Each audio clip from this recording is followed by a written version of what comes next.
శివమూర్తివి గణనాదా నువ్వు శివుని కుమారుడవు గణనాదా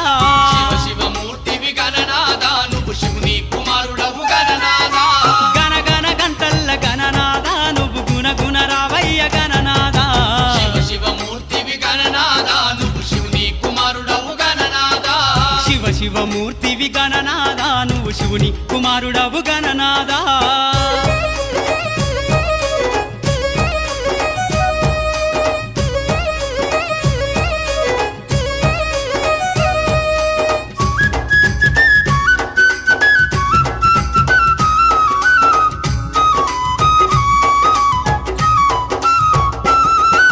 పాలు పండ్లు తెచ్చినాము గణనాదా నీకు పాశమ